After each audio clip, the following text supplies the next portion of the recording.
What's going on, guys? Hope everyone's having a great start to your week. This is the Going Broadway Podcast. It is Alex and Cole with you as usual. Cole, what's happening? Good evening, everybody, and welcome to the greatest wrestling podcast ever. It is a great Sunday evening. Even if you're a Dallas Cowboys fan, it is a frustrating day for me. But it's been great. I do want to say real quick, thank you guys. Andrew, my dad is doing much better. He is home. I appreciate you guys' support and prayer. It just means a lot. So thank you guys so much. But tonight's a great night. We have a very special guest. I'm excited for it. Alex, can you fill us in on who we have with us this evening? I can. So just a blanket good evening to everybody. A lot of times we'll shout out people that have joined us on the chat, but we don't want to keep our guests waiting. So we're excited and honored to have with us tonight a woman who's made her mark in multiple sports. She has her own podcast. She is soon to make her mark on the written form of media, if you will. In the world of motorsports, she is an accomplished championship monster truck driver. In the world of wrestling, at least according to my research, she's a former 7-time women's champion across promotions in Japan and the U.S., including the AWA and WWE. She's also former WCW Cruiserweight champion and undefeated, mind you, WWE 24/7 champion, a championship she never lost. Just throwing that out there. She's never defeated for it.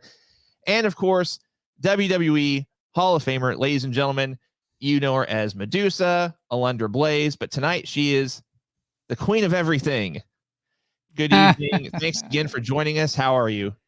Hey, guys. Thanks for having me on. Queen of everything. It used to say something before, but somehow it got changed. Maybe it's for the better. Fair I've been called a few things, but queen of everything, we'll just stick with that. That's good. That's good. Hello, gentlemen. It's great to be on your podcast. And first of all, prayers to your father there, Cole. Oh, thank you so much. Absolutely. And Alex, I see that you have more championships than me almost, but are they real? They're leather and metal in the sense that they're real. As far as did I win them? No. That is the craftsmanship of one Wildcat championship belts. Andrew made those for me.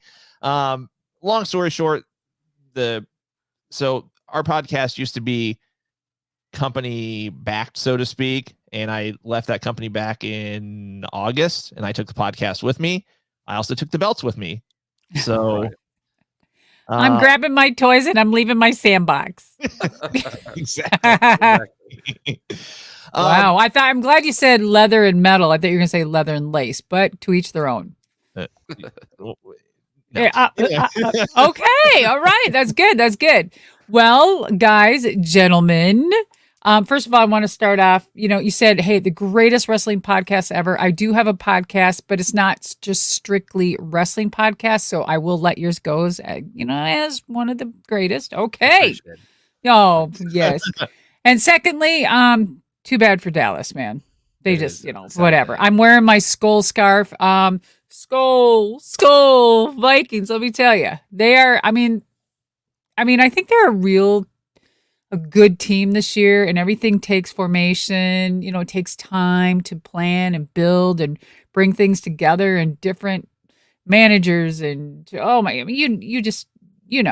we've never won a Super Bowl. So I just one before I die, guys. Just one before I die. I would love that. That would be great. Well, just some encouragement. So I shared with you off air that I'm a Bears fan. I'm also a Cubs fan, and we got our championship. So if there's any semblance of hope, there you go. You know what they say. It's coming. And I think this year is more real than ever. It is an any given Sunday kind of playoff, I think, going on both sides. There are so look at the Jaguars. There are so many. Do we want to just ask that question? Yeah, I was going to say, quick? Let's just touch on the this football banter. Let's start with that. We were joking here at the beginning of the podcast, and I think it was it James Ellsworth that you saw the tweet from? Yeah, that's who I first saw it from. And the question was asked, hey, if the Jags win the Super Bowl, does WWE send them a WWE championship belt? Where are we at, y'all? You tell me. Being Tripp, why wouldn't he? Why not? Business is business. And could you imagine them delivering it, or Tony Khan even coming to the how iconic would that be?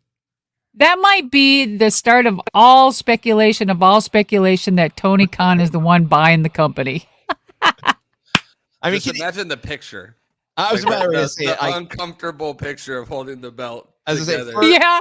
Well, first chance he would get, TK would be posting that thing on Twitter, put like even so much as putting it around his waist and just loving the opportunity to gloat every chance he would get. And look, on his defense, he is a true wrestling fan, and I think he would be so honored. He'd be tickled, actually, I think.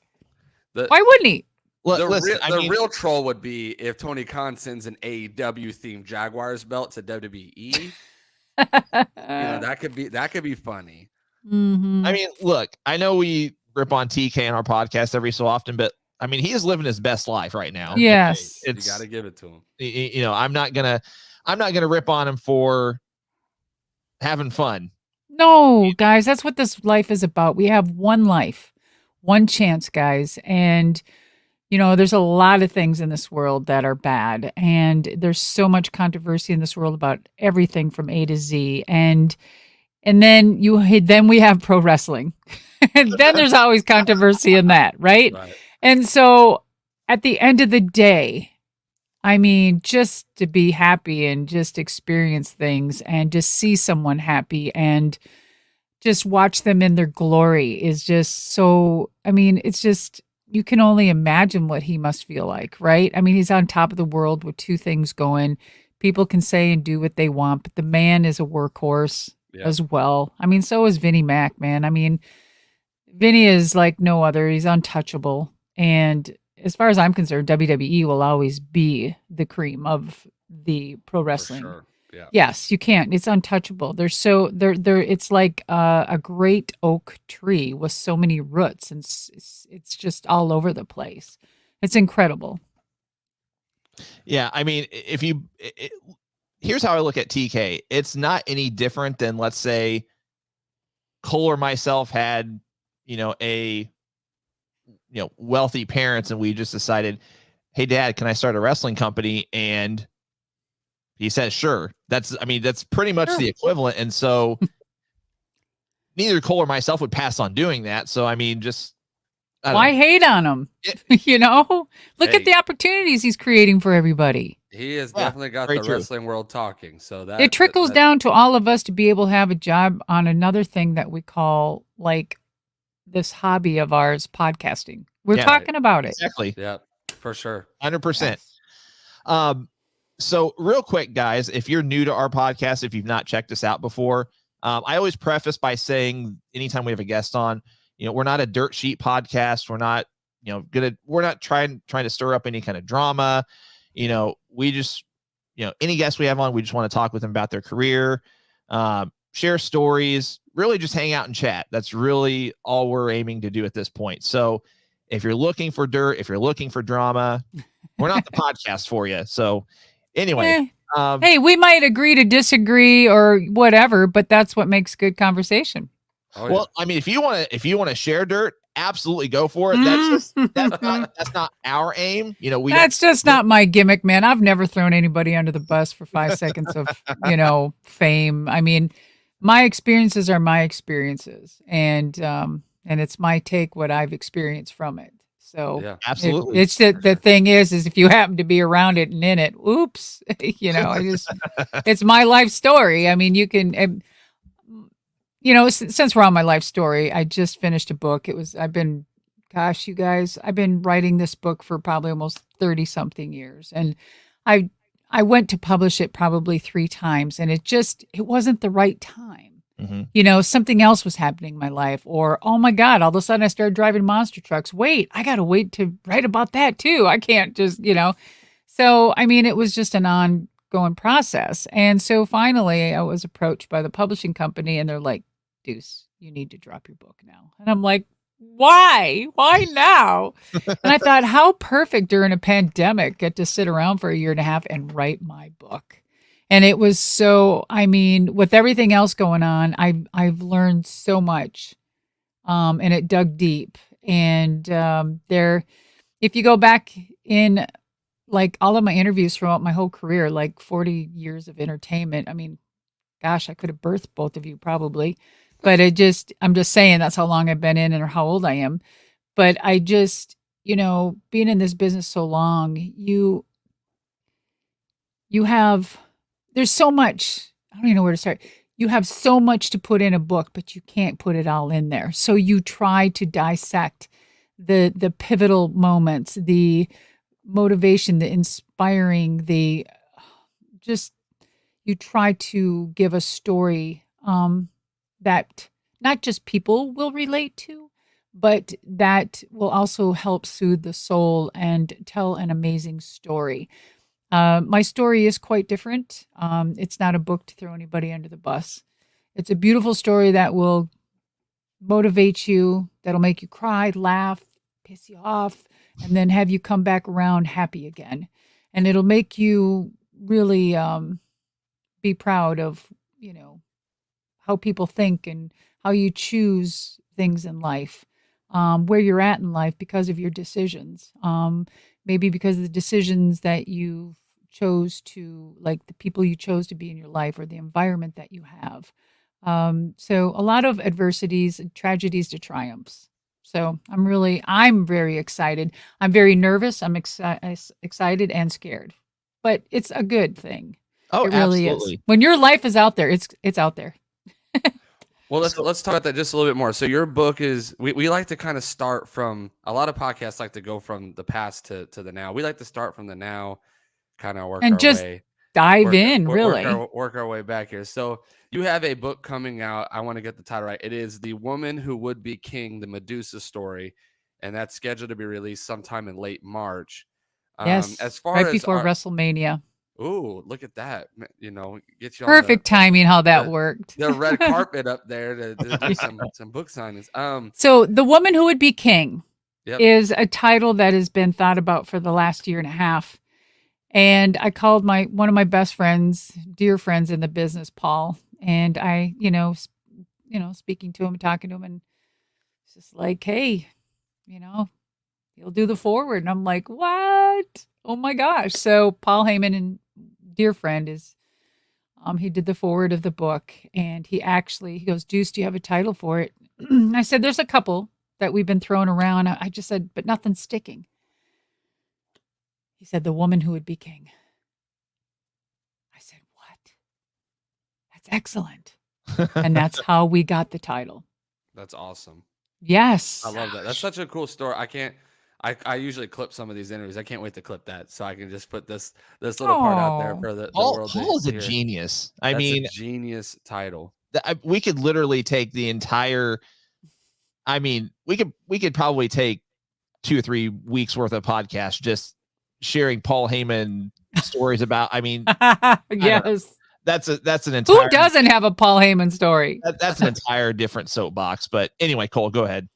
Well, so I guess for we're centered on wrestling. I think your story transcends beyond wrestling, obviously. But for those who are the wrestling fans here who are familiar with your work, could you kind of give them maybe just a little preview of what they can find in your book? If there's just a little thing you could touch on, for them to maybe get excited for. Well, it's a woman of growth, a woman that was brought up in an era of uncertainty where men were very prominent in our industry and both industries that I was in. So not only was I beating my head against the wall constantly trying to make a change, but to be heard was to be told we are obnoxious. When we wanted to make a change, we were hard to work with. So it was very difficult working with an industry that was against you in some part, but yet wanted you for the how do you say, like the lascivious acts of promoting a horrible situation of how women should be promoted in pro wrestling back then. Right? So I was damned to be looked at that. You know what I mean? And I did not want to. I mean, I was a pro wrestler, and I wanted to be taken seriously, and so every moment that I got, or every moment that I was told no, I found another way respectfully, in my way, of course, and I believe that I hit the pinnacle of my career in pro wrestling, not just once, but several times, which is unheard of for a woman to do. And to stay above it as well, keeping my dignity intact and the respect that I so yearned for in this business. Not only did I want to make it better for women, but I wanted to change the trajectory of women's wrestling on every curve that I could. And that's so good. exactly what I did for wrestling. And then transitioning into monster trucks. And I know a lot of people aren't familiar with monster trucks or racing in fact. But guys, wait till you read that segment on, oh my gosh. You guys, it's insane what I went through. It will definitely, like, you will be like, what? It was like a woman stepping back in the 70s and 80s of pro wrestling in today's time and being treated that way. It's incredible. So there I am again, reliving something, but yet way smarting, knowing how this is a good old boys club. Remember, good old Southern wrestling. And hey, I've been a girl of big old pickup trucks, and I've been a gearhead my whole life, riding Harleys and four-wheelers and dirt bikes and blah, blah, blah, blah, right? So I got it. But these were Southern boys. And for a woman to come into their world and shake it up, and especially a woman that they saw that was on TV and thought I was a prima donna, but they knew nothing about me, their world just got rocked. Man, I got chills. It was very, very, and then that's just, can you imagine getting 20 years of wrestling and 20 years of monster trucks in a book? You can't, right? So there's other stuff. After this book, there's other stuff coming out. So now combine those two with my life. And there are some deep, dark times and situations and things that went on in my life that I never even shared with anybody. And I knew one day when I got into this business beforehand that I chose my name, trademarked my name, because I knew the end game is, I said to myself, if I'm going to get into this and leave nursing and go into pro wrestling, I'm definitely going to go ahead and someday make a movie out of this, or I'll write a book. But everyone thought I was crazy 40 years ago, right? So then that was my goal way back then. And I knew exactly what I wanted to do. And I was on a mission. So for me to do all that, give up a lot, and my upbringing, childhood, relationships, you're going to have relationships. There's no doubt about it. And I'm not glad.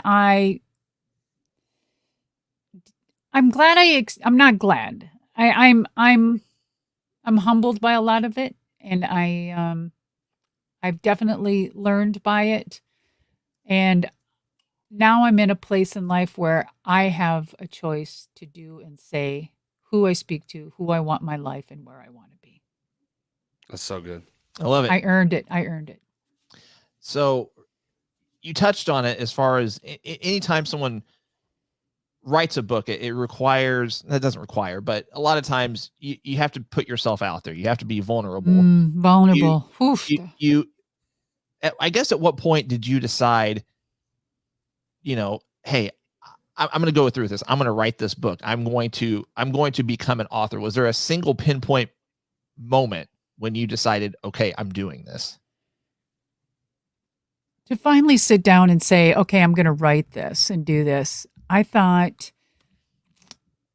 I've accomplished a lot already, and I'm still accomplishing a lot more. there's so much more on my plate. But I'm in a place where I'm very happy and I'm content. And I'm not here to prove anything in wrestling or monster trucks anymore. I'm here to set examples and to help others and educate them if they want to listen. And by my mistakes, by my choices, or by my successes. There's a famous saying that I came up with many, many years ago. And I said, failure is not a destination. It's only a blueprint. That's good. So good. Yeah, I love that. So my next t-shirt. There you go. So let's continue kind of here in your more recent things that we've kind of seen. I am a huge NXT guy. I love NXT. You had an opportunity, obviously, here recently to kind of be a part of the NXT product with their Iron Survivor match that they were kind of trial running, I guess, on this pay-per-view. Can you kind of tell us how the appearance of you being on that episode, of kind of picking those contestants, came about, who you talked to, and as well, who did you actually see potential in while you were there as far as WWE, NXT, pro wrestling in general? Can you kind of just tell us about your time and your experience there in NXT? That's a great question. So I'm going to go back a little bit. I think NXT is amazing. The whole thought process of even putting that together back in its infancy was brilliant. I'm going to write this down so I don't forget, but remind me to circle back and remind me of the story about Macho Man and him and I. Okay. Something similar to this. Okay. So, the process of putting that together, he had a vision, which is incredible, and which is the whole birth of, the NXT. It being a farm, basically, right? Became a learning center.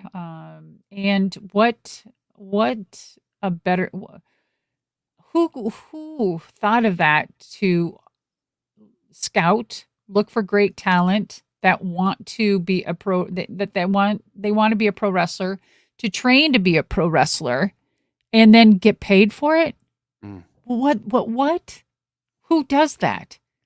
So not only is that an incentive, but you're going to practice and you're going to train your butt off, and you're going to be at the PC and just like, wow, like so far ahead. And everyone says back in my day that would have been cool to have, right? But here we are, and look where it's going. Look what's progressing. Now it's becoming its own entity, right?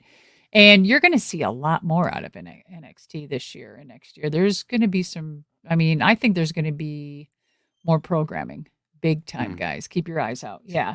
But with the whole Iron thing, I mean, come on. A champion knows a champion. Why wouldn't I pick Roxanne, by the way? Right. I mean, come on. That was because that had something to do with my little segment beforehand, remember? With her? Yep. Yeah. So, I mean, I really love being involved in NXT and intermittently, and they really, they take to me very well.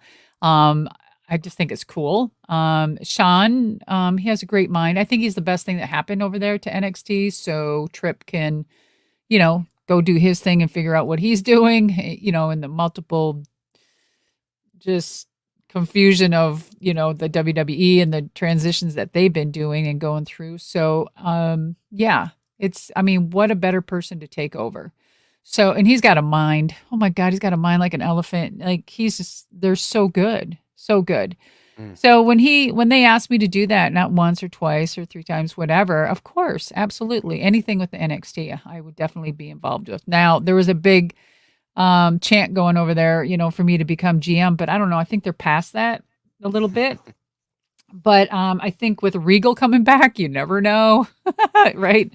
So, I love that. I love the whole PC situation. So circle back to Macho. There's I don't know, you know what? God, there's over like 300 something pages in my book. There's so much. I think we mentioned this part. If not, I might give you something y'all don't know. I've only read the book 20 times. I can't even remember. But Mach and I, way back in the day, I still have it on an old piece of paper. Him and I were thinking about starting our own school, right? And we had laid it out and everything is drawn out. And I will tell you, it's kind of funny how it looks just like the PC. Yeah. And you can tell it's all on paper. I have it all.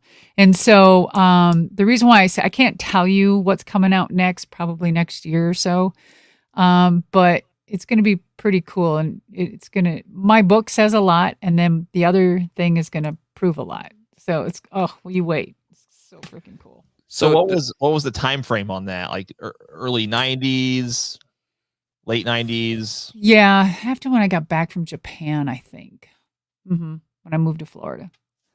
So I guess the question is here then, because obviously this is you talked about NXT's birth. It's got this really cool, it's its own entity almost. They've kind of separated it from the rest of the business, right? Yeah. Like it's its own breeding ground and whatnot. But it kind of sounds like then most of maybe the wrestling community that was really serious about the craft, they all kind of saw the needs maybe. Because it sounds like if you and Macho Man are sitting down and you're saying it looks very similar to what we had kind of talked, it's very interesting because it almost seems like all of you guys saw a need or saw things that were missing. Yes. That could have elevated the business. Do you think that that's true about many of the talents that were around at the time? They saw maybe a need and it was missing. Or do you think that you guys were onto something that maybe some people didn't even think was possible? Well, yeah, absolutely. We were onto something that people didn't think would be possible. I remember speaking to, we were talking to his dad. I mean, they had that little school there in Florida, right? Paphos and stuff. So, and we were going to elevate it like you wouldn't believe. And then then the business got the best of us.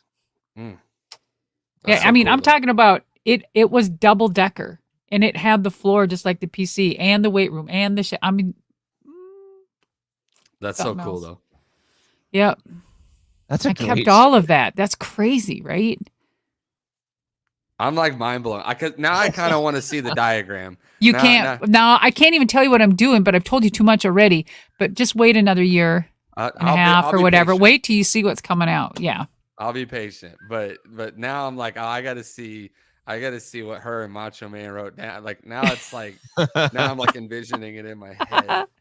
What I did when I wrote this book too, which is kind of cool, is that so I still have the title, the infamous, title drop in the trash thing. And so I've had that title since then. I have the original. And so it's been in a safe. I have a couple gun safes, like big safes. And my husband and I, he's military, 31 years, just retired here a little while ago. And so we believe in safety and all that, but we have our own range. We do. And we just do it for, hobby. I don't like to hunt or Bambies. I can't even eat meat. But I just, do for practice. So, but that title is in that gun safe. No one's going to take it from me. And so that title, I've had 2 offers, almost 3 offers. That's 3 people wanted to buy it. And I said no. And then there's something coming out I can't tell you. It has to do with the title. You're going to sit and wait. It's probably in about a month or 2. It's going to be pretty cool. Uh-oh. And then, what else? There's something else. I was going to tell you about that title. Wait a minute. I'll wait 1 second. Go ahead. I love it. On a personal note, please tell your husband I said thank you for her service. Oh, thanks. I mean, thank you. 31. Yeah, guys. What let me branch? tell you. Let's see. 12 deployments. What branch did you say he was? Army, Patriot missile. Wow. Yeah, we even got to live in Germany. That was cool. Let me tell you about the pretzels and the beer. You get real fat. Wow. Oh goodness. So for those that might not know, you are, and you can correct me if I'm wrong, you're still a producer for the NWA at the moment? Yes. So Oh. I've been working with NWA with Billy Corgan and Billy Trask. And let me tell you, what a guy that knows the business. Smart, very so intricate and into the business that it would blow you away. And he remembers things like, I don't even know. Like, where do you get this, dude? You play in a band, right? Like, come on. I mean, love is a vampire. I mean, come on. Anyway, I've always loved Smashing Pumpkins. And now, I mean, who would have thunk? Now this dude's my boss. So working with Billy, I see his vision. I get it. I love the old school. I love the format that he's doing. It's totally different than everybody else. And it's just patience, guys, just patience. There's a lot of good things coming. It's taken years to rebuild all of this, right? And when you don't have that glam TV platform, you have a lot of talent that is kind of free agents, and they're come and go. And the loyalty is a little different. Not that they don't want to be loyal. It's just they need to go and do what they need to do because they got bills to pay too. So how do you keep talent there when you can't, So I'm telling you, Billy's a genius, and he keeps talent because talent wants to be there, right? And if someone's got to grow and go, he lets them grow and go. You got to do what you got to do. But we have a great group of people. There's no drama, and except in the writing of wrestling. For sure. I love producing. Yeah. He definitely said, hey, you're missing your deuce. You're missing your calling. You got to. So I'm like, what? I never thought it'd be, oh man, really? Every so often he's saying like, so when are you going to get in that ring and bring that belt? I'm like, never. So let me ask you this. So no. Yeah. Nope. So, friend of the show. I'm kidding. I didn't mean to hurt you. Are you crying? What are you doing back there, Cole? Don't be a baby. I'm laughing. Oh. So, okay. Friend of the show, and she's actually joining us in a couple weeks. What has your experience been working with Miss Kylie Ray? Oh my God, she's so talented. That girl, man, if I could take her and just, she could have the world. She really could. Yep, I want nothing but the best for her. She's very talented. I'd like to see her more. She's a sweetheart. Mm-hmm. Very much so. Yeah, she's. In this business, call her the third member of our show. Do you? Oh, yeah, we are. Really? That we are our own product of our own, situation, destiny, choices, whatever. And sometimes we get caught up in our own world, or things happen and we have to put things on the back burner. But when you have a calling, I hope that being a producer too, when I speak to these kids, that I'm able to bring out that feeling for them, that some of them are very special. You know what I mean? It's this charisma, because mine was shot down so much that when I was starting to shine, I was told that you were being a certain way, and that's not what we want. You're only here for an enhancement. So when that's embedded into you for so many years, it's hard to decipher what is real and what's not. So knowing what has been inside me so much, so long, and all these years in this business, and just wanting to bloom and get out, me being able to live vicariously through these kids and see the special moments and these skills and the potential, Cole and Alex, is incredible, that you want to see like for Kylie and some of these kids, you just want to grab them and talk to them and tell them what they have.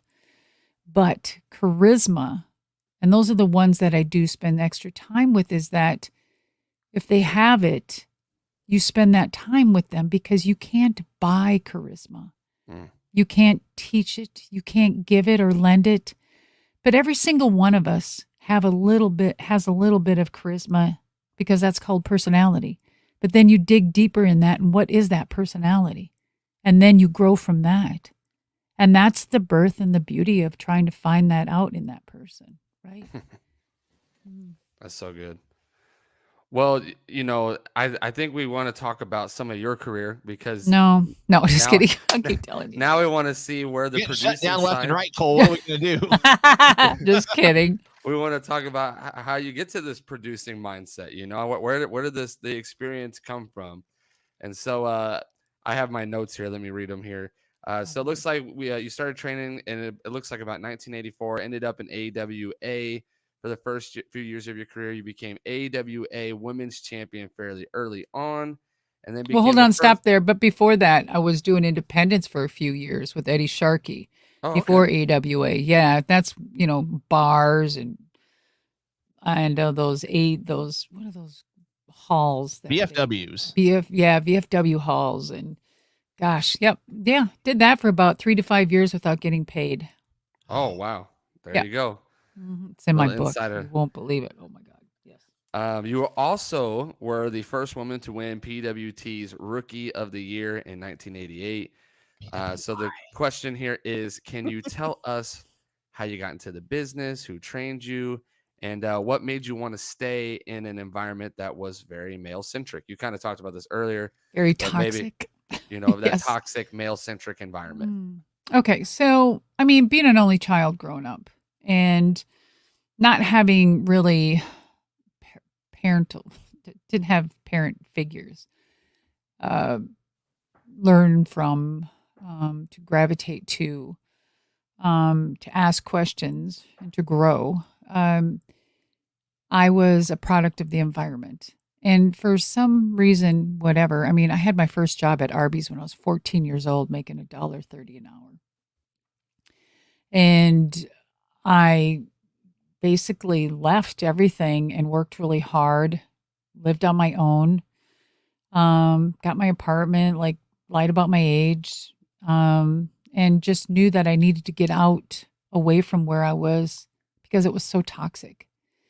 And I knew I didn't or couldn't be around this woman that was my mother, a woman that never should have had a child. And I knew I didn't want to become that. And you are a product of your environment if you stay in anything. And I knew I needed to get away, and I did. And it's the best thing that I did. How did I learn that? I don't know. But my intuition has always been my moneymaker in my life. And we all have this intuition. And maybe that's why I raised wolves for 18 years. Isn't that weird? Anyway, so that's in my book too. It's so cool. But anyway, so my intuition's always been my moneymaker, and I knew I needed to get away. And so I thought I had to do something with my life. I knew I did. And I always gravitated towards older people. And of course, then dated older guys. And they were all like these really highly motivated, independent entrepreneurs that own their own businesses. And I just was like a sponge. I remember I was so broke one day. I heard about Norman Vincent Peale, Zig Ziglar, and all of these when I was so young as a kid. And I remember, I think it was Zig Ziglar was speaking at La Hotel Sofitel, some French hotel. I didn't have money to even go. And so I remember I went to the back of the door and I hung my ear down by the crack of the door so I could listen to him speak. That gave me the motivation to wow. And so I started working harder and harder. I always worked my whole life since the age of 14. Started putting myself through nursing school because I said I wanted to help people. And so I was studying to become a nurse. And my girlfriend was dating a Hollywood stunt coordinator. His name's Kai Michelson. And he did all the major stunts with Dar Robinson, one of the top stunt guys back in the day. And he did all the stunts for Burt Reynolds back then. And she was dating him. And she's like, oh, you got to meet my new boyfriend. I'm like, oh, okay. So he's an older guy. And then he kept staring at me and said, hey, you begin the entertainment business. And I'm like, oh, what a dirtbag. You know, my girlfriend's right there. You're trying to hit on me or something, right? And no, he just said you'd be good in the entertainment business, your personality, blah, blah, blah. And then pro wrestling. And I'm like, pro wrestling? I thought maybe you meant like, you know, maybe a stunt woman, you know, because I'm a gymnast. I was a jock through high school. I could do that. So, but he kept pressing the issue, and fast forward, he introduced me to Ed Sharkey out of Minnesota, and he became a promoter for 3 to 5 years, which never paid me. When he finally did, it was $5. And by then, I lost my apartment, I lost my car, I lost my savings, and I wasn't going to quit because I already lost 3 to 5 years of my life. And so I continued, and I got a call from Wahoo McDaniel from AWA. Wow. Story after story after story. I love it. Dude, those are just touchdown. Wait till you read the book. Oh, I'm not kidding. But it gets, I mean, there's, you know, and I mean, I have slight, I mean, I'm really trying to tone it, but I have slight ADHD, like bad. And so my book reads like that because it's me. It's very different. It's quite different. However, we captured, wrote the book, I had the book already written, and then I had to rewrite it the whole year and a half with my other writer, co-writer. Actually, what he does is he puts the story together, meshes it. We talk about how we're going to do it. Greg Oliver, great guy, by the way, with ECW Publishing up in Canada. And so, remarkable people. And I'm sure he's so glad that it's done because he had to speak to me every day for a year and a half practically. And let me tell you, I'm not the easiest person sometimes because I want it my way. And well, that's you're a success for a reason, right? So yeah. Anyway, I could go. God, I'm just blabbing, aren't I? No, I could just go. No, this is fantastic. I mean, and to your point, it's your book. It should be exactly how you want it. I mean, yeah, I know, but intuition. I knew it was just time. I don't know. There's so much. I don't want to say everything, you guys. Golly. No, that's fine. I mean, feel free to share what you'd like. Hold back whatever you want to say. Well, there's just too much in it. I mean, I can't say everything anyway. So. Yeah. Well, wait, I think you've already gained some interest because I see comment after comment saying, "Oh yeah, how can they find the book? All this stuff, can they get it off Amazon?" So, well, guys, guess what? It's your lucky night. So anyway, it's coming out in hardcover. It's a hardback. So I'm really, really, I mean, I am just so grateful, and I'm just amazed that I said, hey, we want to do a hardcover because that's really an honor, really. And so, to hold your spot with the hardcover, it is available on Amazon right now. We just came out in pre-order at the end of this year, the end of December. So just for a week or two, or couple 2 weeks, and yeah, Amazon, the woman who would be king. Awesome. Yeah, I was gonna say, for those of you that are interested, it is on Amazon. It is up for pre-order, and we'll mention that throughout the duration of our. Thank you. I think we're gonna have our first VIP party during WrestleMania. So it's not concrete yet, guys. So the book. So hopefully, I think you guys, if you pre-order it and hold your spot for the hardcover, you'll have it by the middle of March, I think they said, or by the 23rd or something. So you'll have it before WrestleMania.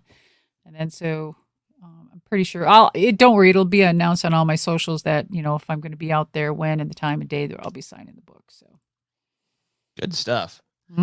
Yes. So I want to skip forward in your career just a little bit. So what? I'm going to skip forward in your career. Oh, okay. So 1991, WCW, Mhm. You helped form, in my mind, the most vastly underrated group in the history of wrestling, the Dangerous Alliance. Yourself, Paul E., Rick Rude, Arn Anderson, Steve Austin, Bobby Eaton, Larry Zbyszko. I mean, my goodness, like the array of talent in one group, just, I don't know. It just, I'm an old school fan, so it blows me away. So, but for some reason, I'll never understand the credit. The group doesn't get the credit it deserves. So Why is that? Why is that? Okay, so we'll back up. I mean, it was pre a lot of the, time. Well, it was before the incident of the title trash, because anything after the title trash that birthed from that point, I basically made everybody. I have to say that for all the clickbaits out there, because that's what they'll run with. Madusa says she made everybody at WCW. So I have fun with those guys. Anyway, so changing the trajectory of women's wrestling, I was very disappointed. Now, I wasn't under contract with WWE at the time. So, and I had the title. They never even asked for it back. They just decided to get, rid of me, and the story's in the book, guys. So, why right after Japan coming back, why wouldn't I do that to make a statement? I mean, I don't know, but let's go back to the Dangerous Alliance. So Dangerous Alliance, Paul will tell you this day that it is one of his favorite factions besides the one he's in now. He said it is what, yeah, he just said that out there somewhere. If you guys go back, he said something to that effect. And him and I were talking about that. And I said, wouldn't it be something if you had something like that today? They always joke about the women and the four horsewomen. Or what about the new DA? Or, something like that. The Dangerous Alliance was one of the best times of my career in WCW, because Paul gave me every opportunity and believed in me and gave me the microphone, gave me and put me in front of that TV, and he wrestled me, and he believed in me. He's seen a lot in me. Paul, basically, he helped facilitate and hone me and my craft, and just, he did. So when you came into WCW, I guess, was it Paul? Was he the one that, pitched this group to you? I think he did pitch it to Dusty. He did, I think. Oh, you know what? That whole story's in my book. I will order the book. I will order the book. I'm just saying. But I'm pretty sure that's what's, I'm trying to remember that line in there. I think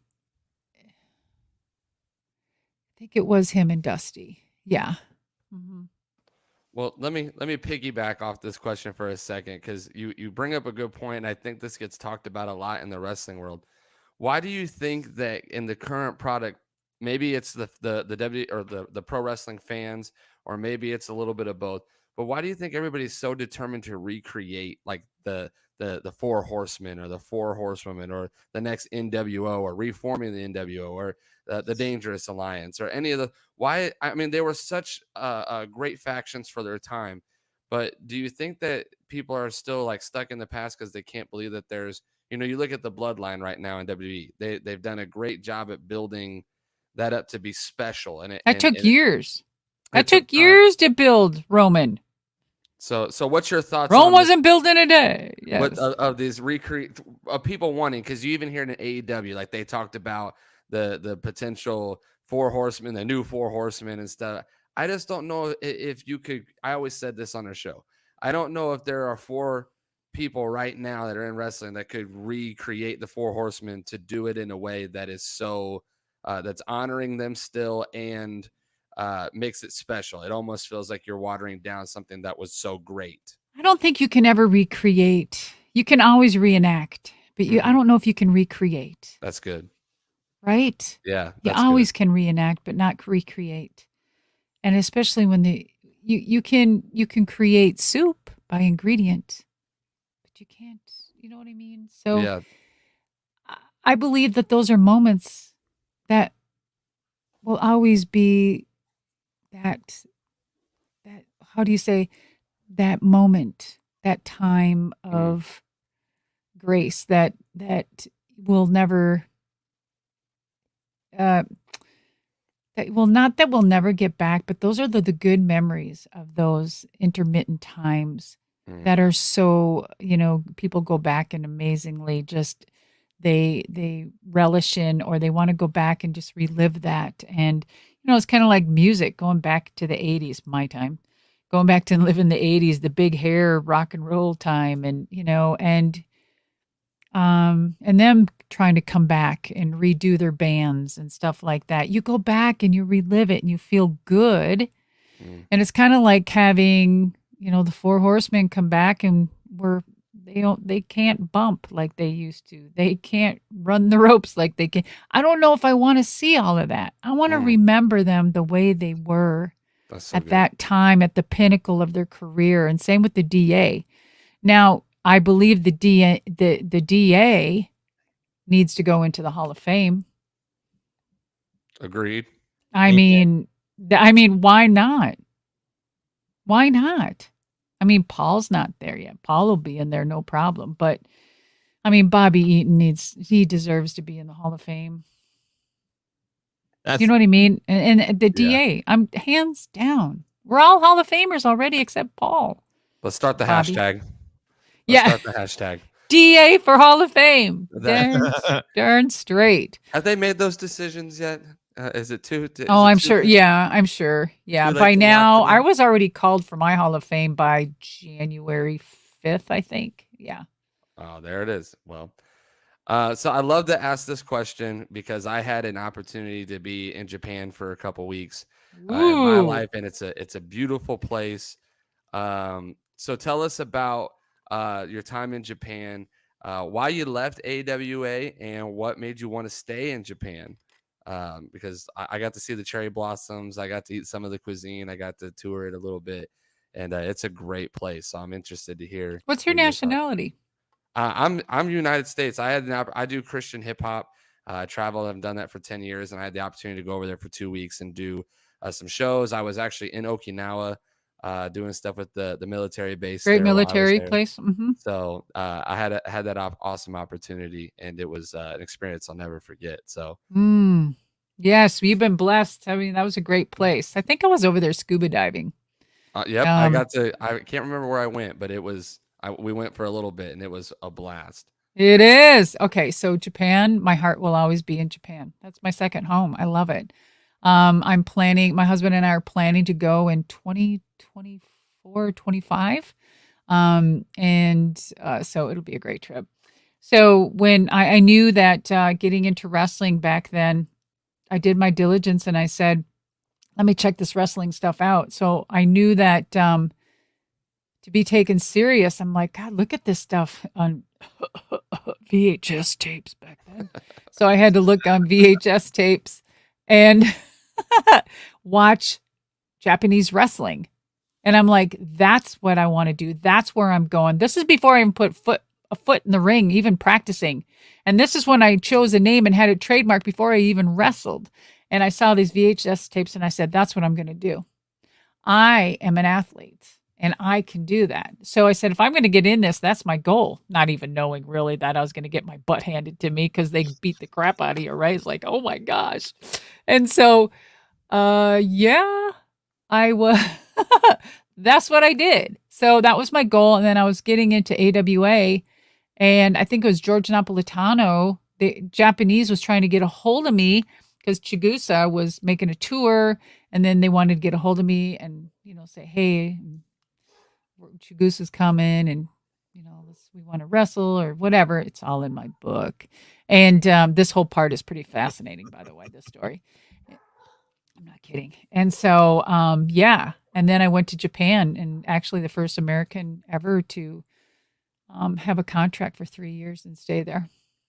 Wow. So correct me if I'm wrong. You initially went to Japan with the I don't know if mindset's the right word, but the original plan was you're going to go there for a few weeks or intermittently. months. Yeah. About 6 times, 4 or 6 times I did intermittent, like 2 weeks, come back, 3 weeks, come back, 4 weeks, come back. And finally they said, 3 years, you good? Yeah, you good.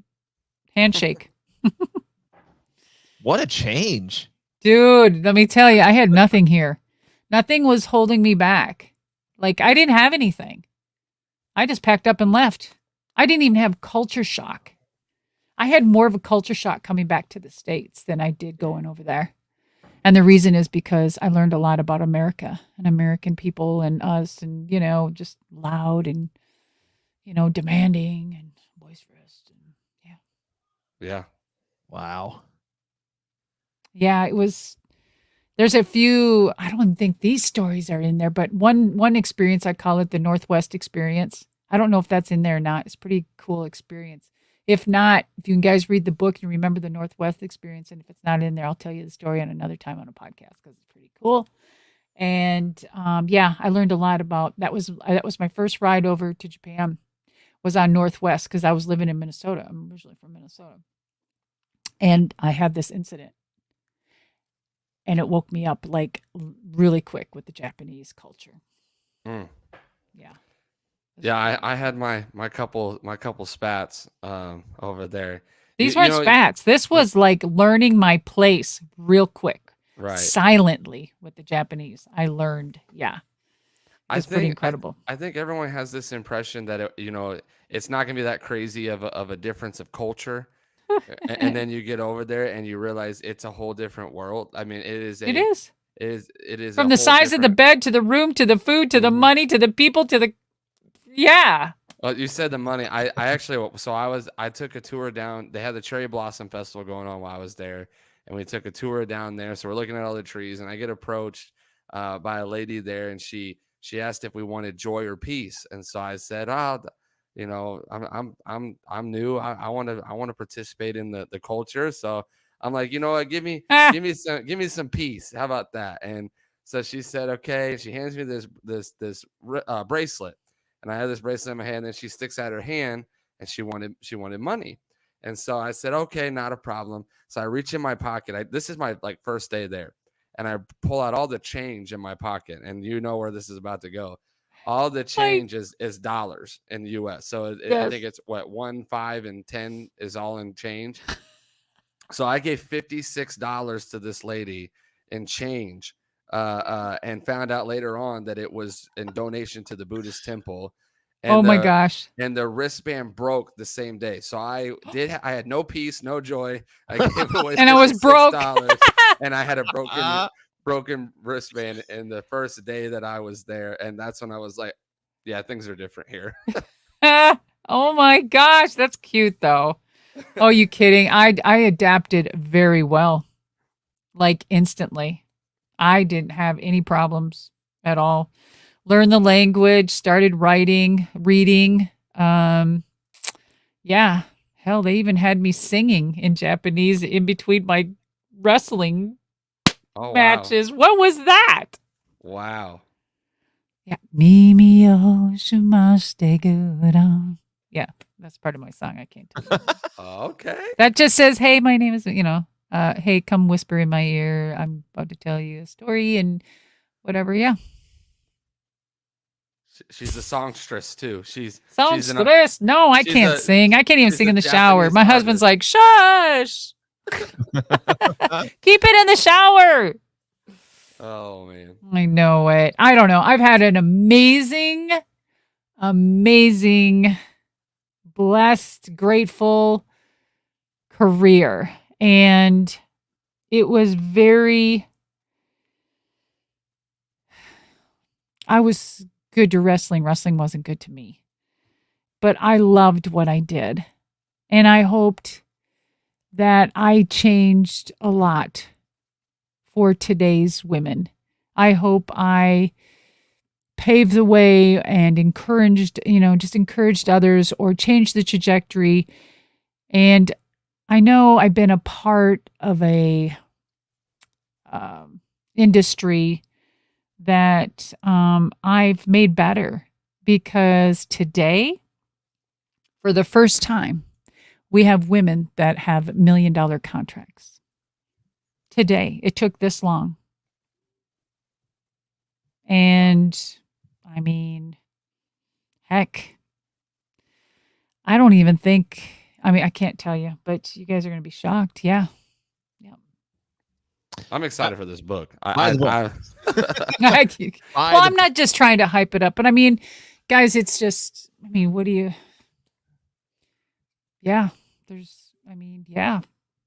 that's my life. What do you say? Wow. Yeah. So before we went live, I told you we were going to bring this up just briefly. You've touched on it a little bit. Now, if you told me that the 10-year-old me would actually get to talk to you about this personally, I would have said you're crazy, but here we are. You're crazy. So this is an apparition. It's not even me. It's my twin. Hey, Madusa. No, just kidding.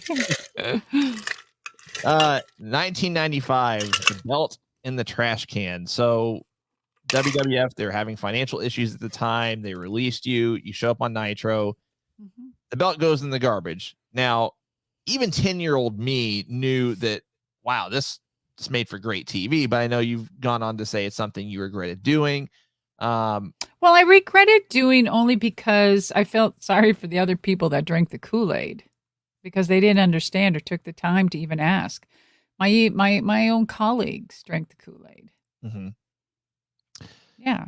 So it's just like, if that was somebody else, like a man, I really think things would have been played out differently. We don't know because it didn't.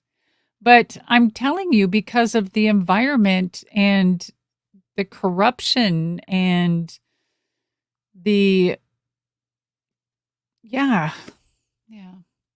just with everything else going on the way it did, why wouldn't it be different? Heck, if I was a man that did that, I would have been on the cover of a magazine. Probably would have got more TV time if it was a man. So true. From a situational standpoint, for I guess lack of a better way to word it, one, Eric Bischoff convinced you to do it.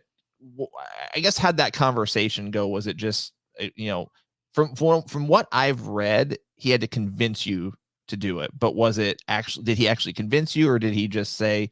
Well, he said he had to convince me because I was very hesitant, and then it's he say, she say. I say right. He called me to come in. He says I called him, but who cares? I keep telling Eric, just be quiet. You're killing your own pop, man, because that was the best thing that happened to your career is me dropping the title in the trash. And isn't that when everything exploded? Basically for WCW, right? And so, and then I got shoved aside, right? And then everything else got to take off. I was basically just an enhancement. Mm-hmm. Yeah, it was very different. It was very disgusting. Eric and I and his family and kids, we're all friends to this day. But, when it comes to business, that was horrible. The way, not just me, but women were treated. It really was.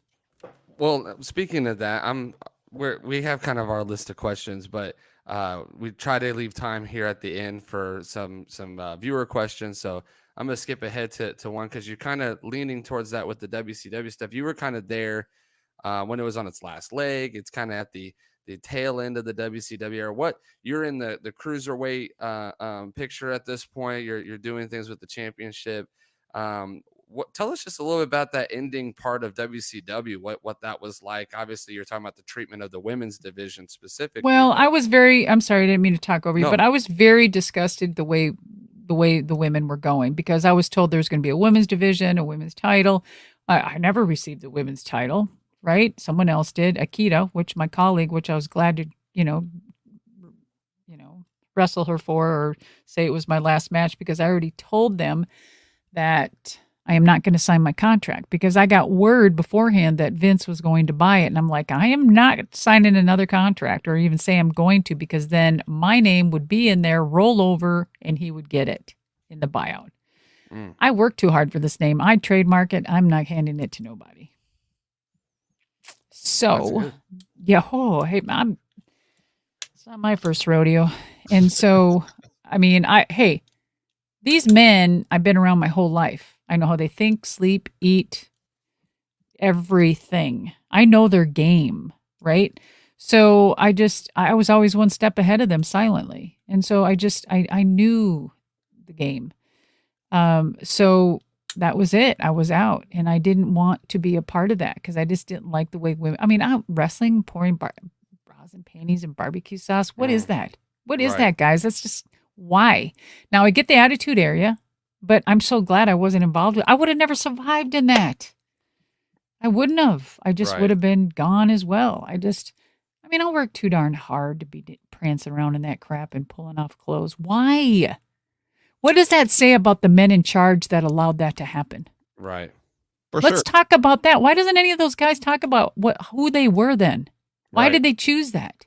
Oh, because Russo would say sex sells and it was this and that and that. No, you pig. No, you're disgusting and it wasn't the right thing. There are good men in this business. There are good men in this business. And they need to be praised, but they got knocked down too, because they stuck up or said something. It was all the benefit for themselves and their contract. Mm-hmm. And they got the millions of dollars. Yes. Well, you it's bring just up the truth. You bring up a good point too, because, with Russo, we've had these talks before about the era. Alex and I both were never really a fan of that era.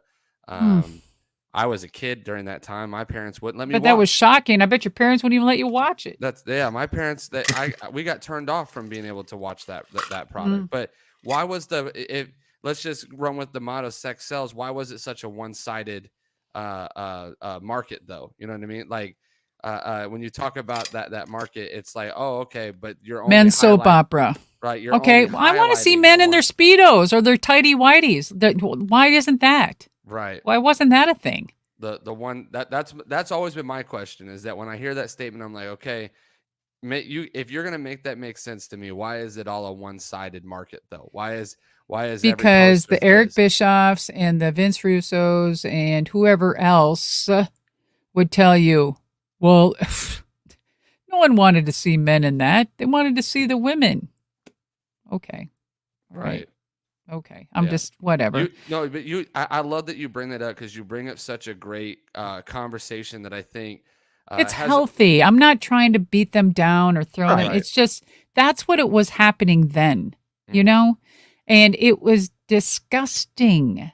The mentality. It was very Harvey Weinstein-ish. It was horrible, and I mean, it gets even worse, but we won't get into it. So, I think I knew I needed to exit, and I'm glad I did.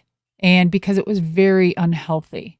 And the women that chose to stay and do the big hype at the time of the Attitude Era, God bless them, because it wasn't easy, speaking to half of them women and what happened back then. I'm sure we've heard the stories. And a lot of them will take them to their grave because it's embarrassing. When the whole Me Too movement and all of that started, we thought maybe it was on to a great start. But I'm not here to speak for other fans. I'm not here to speak for the other wrestlers. I'm here to speak upon my own experiences and what I saw. And I didn't like it. Let's just put it that way. And I wasn't the one to be, you just don't screw with my career or everything I've worked so hard for. And especially, that I worked so hard to change. So that's when I left, and I said I was going to retire and, just do my thing and enjoy life. And then I got a call one day from Mike Weber. Mike Weber used to work with WCW way back in the day, and then he started working for Monster Jam. Monster Jam was based out of Chicago. And Monster Jam is an organization now owned by Feld Entertainment. Wait till you read about that story about Feld Entertainment in my book. It's going to rattle some bones. It's a huge connections, and it's a circle of life. You guys your head's going to spin. So anyway, I got this call, and they said, Mike's like, Deuce, what are you doing? I'm like, oh, I'm getting out of wrestling. Forget this crap. I'm out, right? I can't stand this. He goes, Deuce, you want to drive a monster truck? And I'm like, what? What are you talking about? I go, well, I'm retiring. I'm out. I'm out. He goes, no, Deuce, you're a gearhead, man. We need a chick. We need a girl that can drive a truck, and you ride Harleys, and you go get them. And I'm like, what are you talking about? So that following weekend, they flew me out to Kill Devil Hills, where Gravedigger is, and the infamous, wonderful, legendary Dennis Anderson that made Gravedigger what it is today. They flew me out and test drove with him, and I was born. And about 18, 20 years later, here I am, 2-time world champion in monster truck. It's just, what a career. What the heck? Right. Oh, what a thunk, you know? So literally, but boy, let me tell you, I loved it. I'm a gearhead, guys. And I mean, I have my granny's Harley. She's going to be 100 here in a couple months. And she just retired her Harley at 80, 88 or something. Yeah. Wow. Yeah. Yeah. So, it runs in family. So what's the time frame look like? You get the call and then you're competing on 99. It was 99. 99, I got the call. And I was test driving stuff towards the end there of 99 and had my first race in 2000, I believe. And I just had my last monster truck race in Australia in 2020, and I barely made it back to the States because of the pandemic. I almost got stuck over there. So yeah. From phone call to first race, you're literally looking at only a few months. If that, yeah. Wow. That is crazy. Guys, I've never even practiced. Like, when I say practice, I got in, figured out what a toggle switch was for the rear steer, and, learn how to put the 5-point harness in, and, And 3 weeks later, I was entertaining 60,000 people for the next, 18, 20 years. That is incredible. Guys, let me tell you about Adrenaline Junkie. When you have 1,800 horsepower underneath your butt, let me tell you. Dude, and you can hear that motor. And you're jumping school buses and you're doing backflips and you're just, oh my God, it's insane. I was at Monster Jam, I think, like 5 or 6 years straight. It was a family tradition. They are so much fun to go to. Where are you at? What state?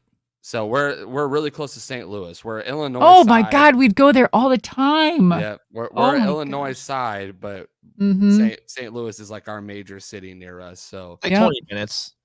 Yeah, I we'd think sell that out. 3 or 4, at least 3 or 4 in a row. We get the pit passes, kind of the yearbook. I did the pit pass thing, and Dennis Anderson obviously was my favorite. I had the Gravedigger like plush doll for the longest time. Man, they're so much fun. And then Bigfoot used to travel around here for a long time too. Yes, they were from there, their headquarters and stuff. So I drove Bigfoot for 2 years as well. That was probably my favorite, just because that was the first one I ever saw. And that's so cool. And anybody who hasn't been to a Monster Jam, you guys are missing out. Yeah, well, it's changed a lot. It's changed into a circus. Yeah. Wait till you read my book. Hashtag buy the book. Hashtag buy the book. That's the running joke where everyone's like, hashtag buy the book. Yes. It's it's fun. Let me give you this question, and I kind of want to reword this based off of how we've had conversation today. I want to talk to you about your induction into the WWE Hall of Fame in 2015.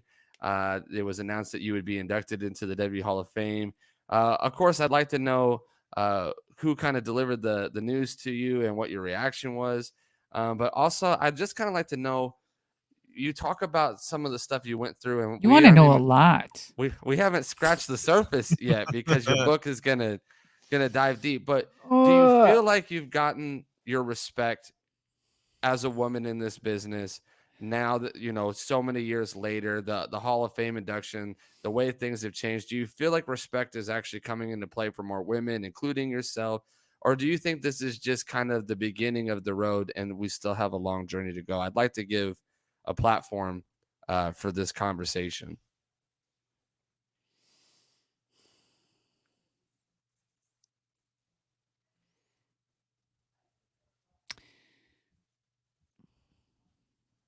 There's definitely been change. And we need to continue to work. My introduction into the Hall of Fame was very unexpected. I never even thought once about it because it was beaten into my head that I would never be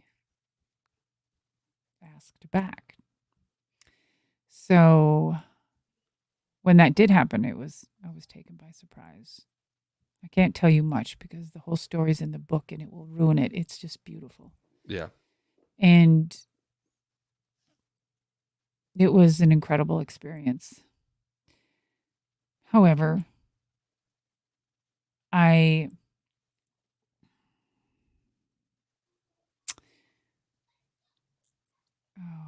don't even know how to word this. I do know how to word this, but I choose not to because it's a subject that still needs to be addressed in certain areas. But I am so pleased and happy to see what has been done for the women category, let's say, and the changes that have been done and the opportunities given. There are so many opportunities today in pro wrestling for men and women that you can't fail. And when I say that is just because you may have not been number one on the roster, some may feel they have failed. That's not a failure. You've accomplished even to be there. And that speaks volumes. And give yourself credit because you work damn hard, because it doesn't matter if it was back in the 60s and 50s or the now. There's always going to be people nipping at your heel to grab that spot. And you're going to have to be on top of your game at all times. Not vindictively, but creatively. Be ahead of yourself. And I do want to say something about Mercedes, because I think that Mercedes' decision, whatever that was, has set a precedence, I feel, which she says, and I have said years ago, is a blueprint of an action that should be taken by women if you want control of your own destiny. You need to take control of your own life with respect of what is going on and what you've signed up for. Absolutely. Keep your integrity intact. Never sell your integrity, because once you do, you've lost everything. That's so good. I feel like you just gave us another Hall of Fame speech. I love it. Oh my gosh. That just came out the top of my head. But I mean, those are my feelings, you know? No, it's so good. I mean, and I don't mean to put you on the spot there. You did, Colby. Quiet. No.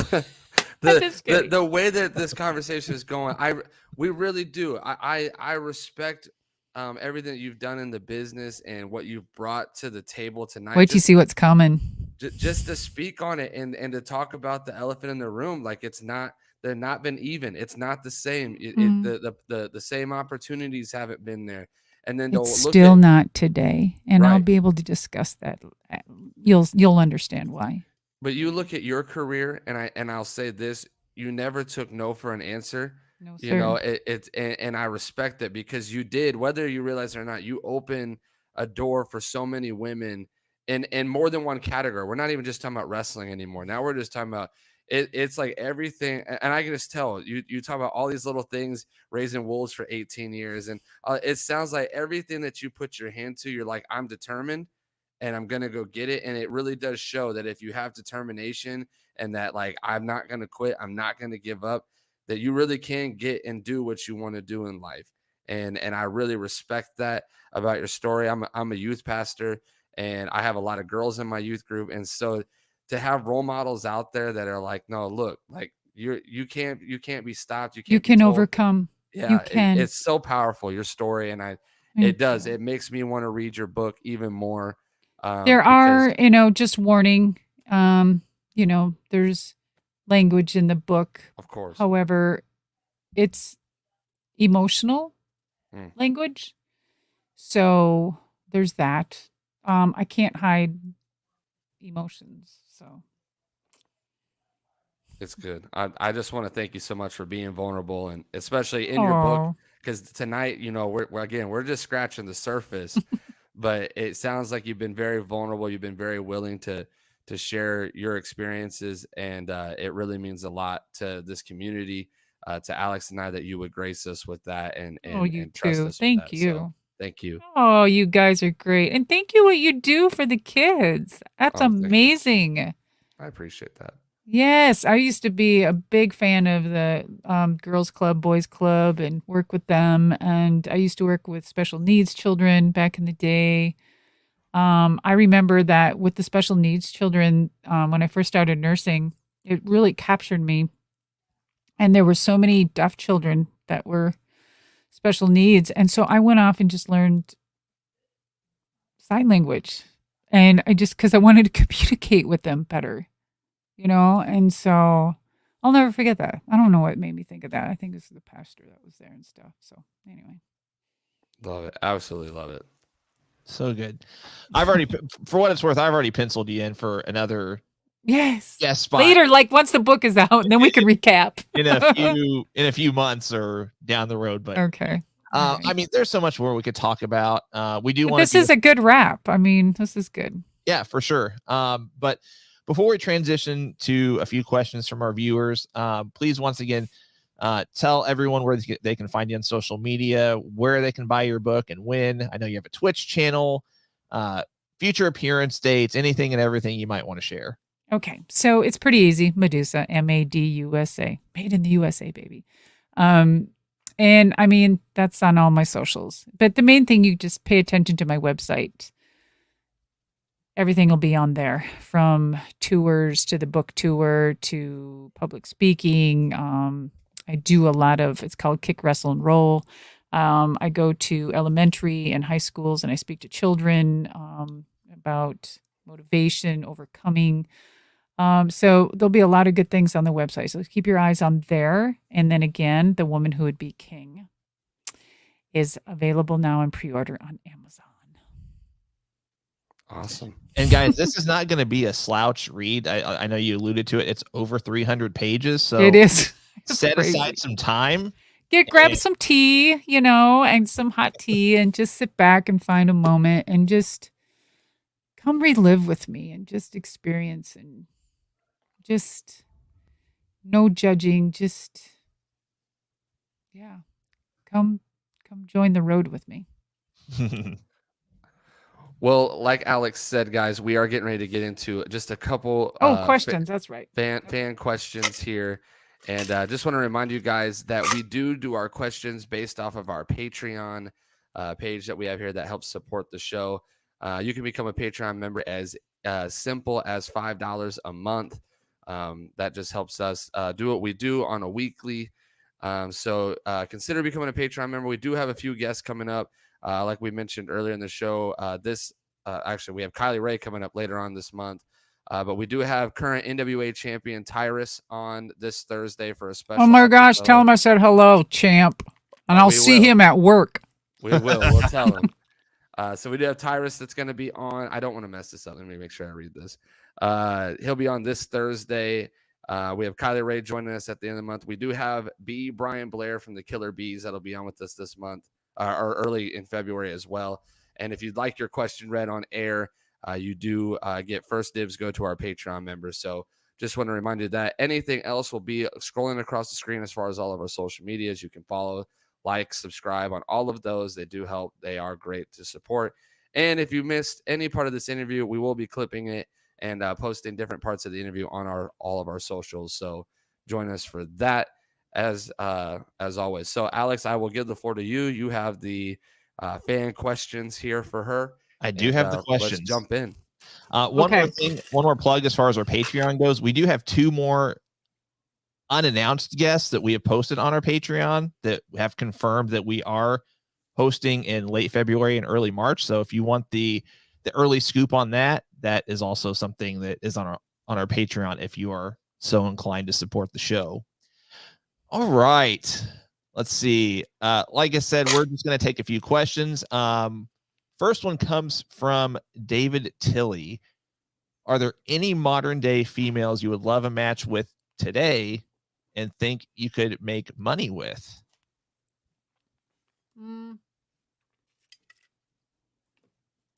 Well, I mean, I never did have a retirement match, did I? Uh-oh. Ric Flair's one last match. Yeah, no, not happening, guys. No. No. But I mean, gosh, really, if you go back and you do your diligence and you look at my style of wrestling, isn't my style of wrestling and Bull Nakano's like, isn't that today's styles, women? Really? So, I mean, my style in that era, I was so ahead of my time. Fast forward, here we are. So I'm living vicariously through all of them. So take your pick.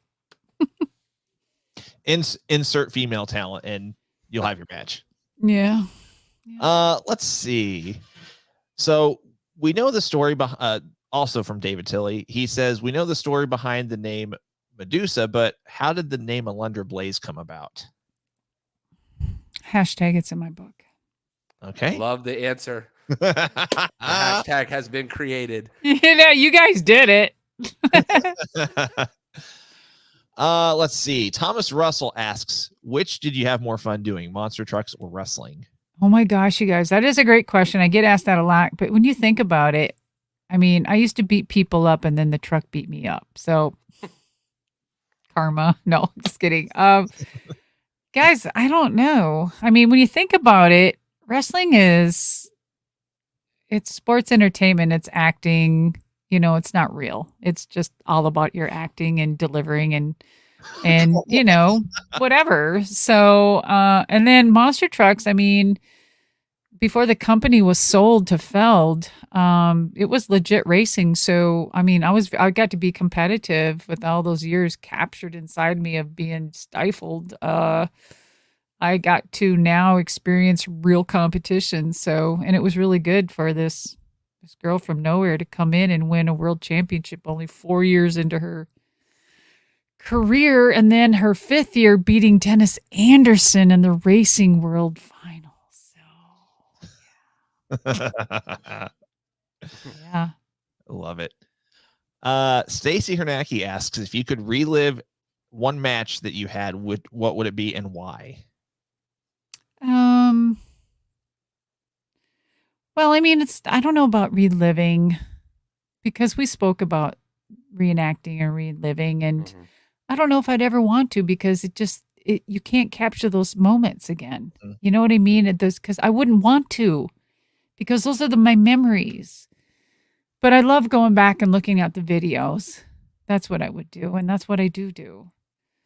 I mean, it's Bull Nakano's birthday, and so, I dedicate a lot of my career to her, and thank God for her. And she helped me become the woman who I am today, the woman who would be king. So this question actually comes from me. It's something I was going to ask earlier on in our interview, but I'm an old school fan myself, but I'll admit I've never actually watched an AWA Madusa match. So what is one match that you would suggest I go watch if you had one? I mean, I was pretty green and really not that good. But I was learning. So it was like watching a really bad green girl find her way in a ring. But I mean, you can see I was trying really hard with the Sherry Martels. Thank gosh Sherry her psychology was on point. And I would say Chigusa, if you can ever find that one at the Showboat. Okay. Andrew Boehner asked, what was your favorite part of being in AWA? the fairness. I got to say that there's a great story I tell. And I remember that I was so in debt by the time I went to AWA that when I wrestled Sherry Martel at the Cow Palace in San Francisco and I received my first check, it was $800 for 10 minutes. And wait till you read what I did with that money. Hashtag it's in my book. Hashtag it's in my book. Hashtag buy the book. Or buy the book, yes. Let's see. Yeah. Let's do one or two more questions. Okay, I'm gonna selfishly ask this one because I'm just a big fan of his. As far as working with Bobby Eaton specifically, is he as? I mean, I know the answer to this, but I'm just reading the question from the viewer. Is he as nice as the legend says? Absolutely. And even more so. So soft spoken. He'd always come up to me and go, he'd always be chewing gum. He'd go to put my arm like in an arm bar and he barely touch you and work you and then laugh and then scuttle across the floor. That was Bobby. He was so good. Bobby was great. He was very ingenious, very, very good in the ring. I still say to this day, he has the best working punch I've ever seen. I mean, it was, yeah, so good. So, Cole, did you have anything you wanted to ask? I'll give the last. You've been asking all night, Cole. I know. I'm very needy. Last question. Let me see. I love asking this question to everybody just because the opinions go all over the place. If you could give me your Mount Rushmore of women's wrestling for you, who would be your top 4 women's wrestling people that you would put up on the mountaintop? I can't. She said, I can't do it. I can't. I can't. So it would not be enough. It would be We'd have to carve a few more heads. Madusa, Alundra Blayze. Those Yeah. 2 would be up there. So then there's 2 more. That's pretty good. No, we'll just put 2 on this one. Yeah, Madusa and Alundra. That's funny. No, I just can't. I can't. Who wins in a match between Madusa and Alundra Blayze? Oh my gosh.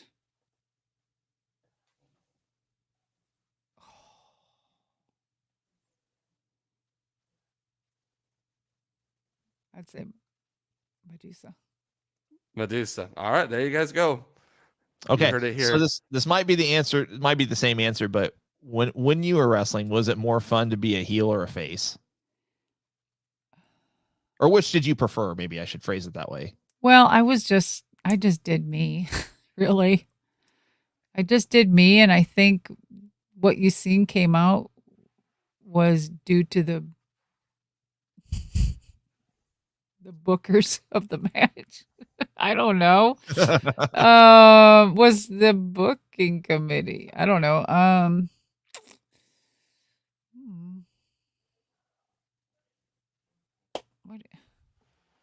It's so hard to talk to you now and imagine you as a heel at the same time. Like, I always tell that to Kylie too. I was like, I just can't picture you as a heel. You're too nice in person I don't, heel.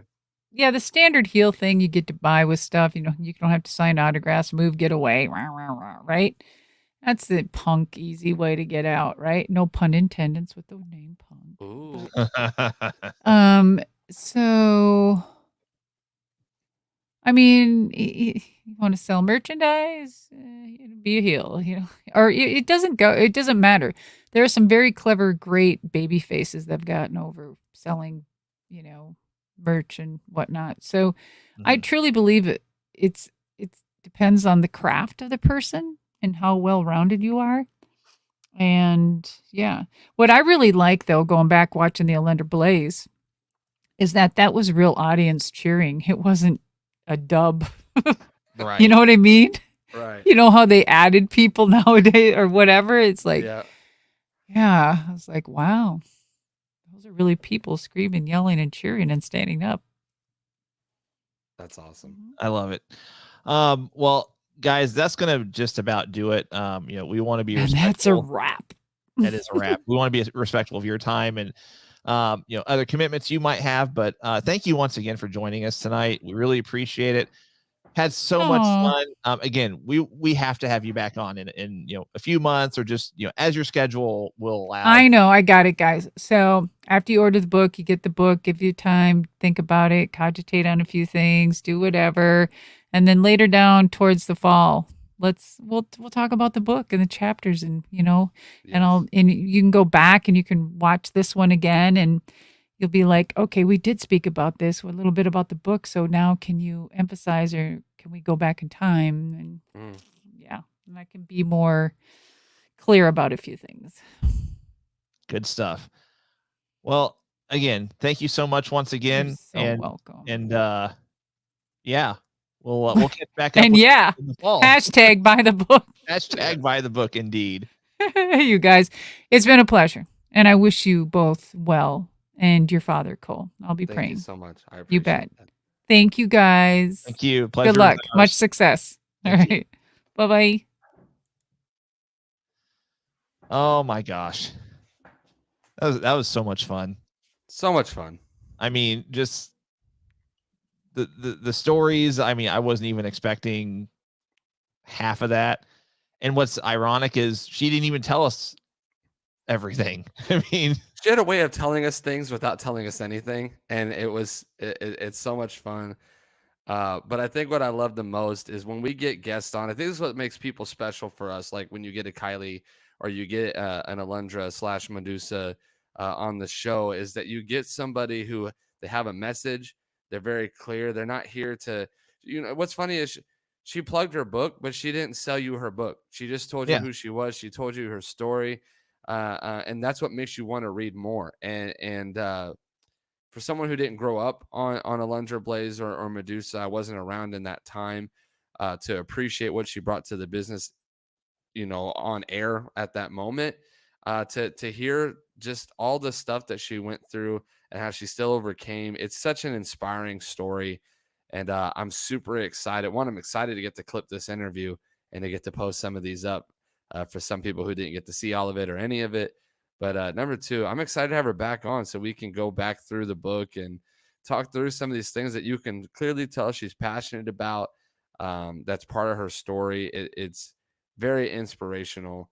And I'm so thankful that we were able to get her on. Agreed. But unfortunately, it is about that time. Cole, any final thoughts? Guys, as always, thank you for watching the greatest wrestling podcast ever. We really do sincerely appreciate all of you guys joining us. And if you get a chance, that we'll share the links, we'll share the clips. But if you get a chance, just share this interview on your page, in any of the groups that you're in on Facebook or social media in general. I really can't emphasize enough that the interviews are what usually get people to kind of click on and check out what our show is all about. And that's just giving a platform for pro wrestling in its purest form. What we all love, whether we agree with this booking decision or that booking decision, we get to talk pro wrestling, and we love that we've been able to create a platform to do so in a fun way and in an encouraging way. And so if you get a chance, just share this interview. Again, don't forget the Patreon page is there, as cheap as $5 a month to get your questions read. Also, we just did our first 2 Royal Rumbles of the year for the belt raffles. We will be putting out 2 more, maybe as early tomorrow for our Patreon members. I got to check with Alex on schedule, but we'll be putting out 2 more Rumbles, which will be where you pick your wrestler, not your entry number, but you will pay per person for the wrestlers that you want. So if you'd like to make sure you're guaranteed your wrestler, you can become a Patreon member, again, as cheap as $5 a month to be able to get your first dibs on that. Also, if you're not a part of our Discord, I encourage you to message us on any of our social media platforms so we can get you a link. And on Discord, we have our downloadable roster as well. So included with all the unlockables and characters that were already on the WWE 2K22 game, I have downloaded, Alex, maybe roughly 60 people. Oh my gosh. I mean, that are there for your selection, both women and men. So they are there for you to add to your selection of wrestlers for these upcoming Rumbles. And so join the Discord so you can get your pick of any and all people that are available. And yeah, guys, I appreciate you guys. Alex, I know we got to do the T-shirt raffle from December or from Christmas as well. Yeah, we will do that we'll do that after the Tyrus interview on Thursday, just because I have a feeling that interview is not going to be very lengthy, just because I know he has commitments with Fox. As of now, we are still planning on that interview Thursday it'll be it's a special day as well, but special time also 7:30 Eastern, 6:30 Central. But I have been told that at any given time, basically Fox can say, "Hey, we need him," and he's just kind of at the mercy of the network. So I mean, if we have him on, great. If we don't, then we'll let you guys know. We'll try to reschedule. But it'd be out of his control. I mean, he wants to do it. He's excited to do it. We'll keep you guys updated. But yeah, at the end of that interview, we'll do the T-shirt raffle, because I know we're way past on that, and I apologize, guys. We were going to do it on our last podcast, and I totally spaced it, forgot. But we'll get that taken care of real quick too. Hold on a second. 4, 5, 6, 7, 8, 10, 11, 12. I know you said 60. I think there's a lot more than that. I mean, there you go. I mean, gosh, 3, 4, 5, 6, 7, 8, 9, 10, 13, 14, 20, 22, 23, 25. I mean, there's a ton there. I mean, there might be 65, 70. I mean, guys from AEW, New Japan, WWE guys that weren't on the game, NXT wrestlers, GCW, Impact. NWA.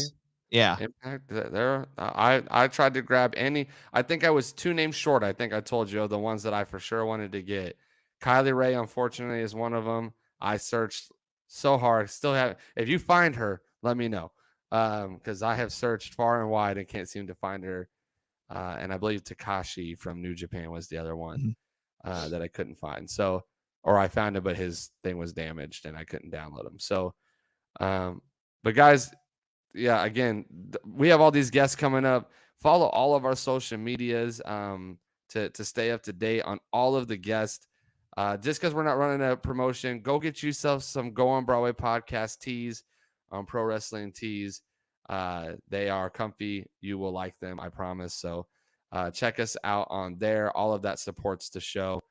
And we are grateful for your support. So with that being said, I never heard back from any of y'all in the Crow Call. So I guess we're just going to ride with it until further notice. So I'm going to leave you guys with your favorite thing in the entire world.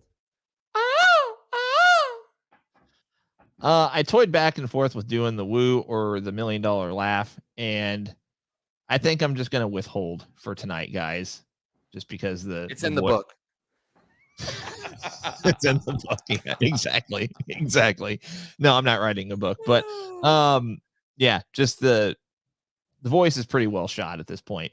But yeah, again, guys, thanks for joining us. Tune back in Thursday night for our interview with Tyrus, and we will see you then.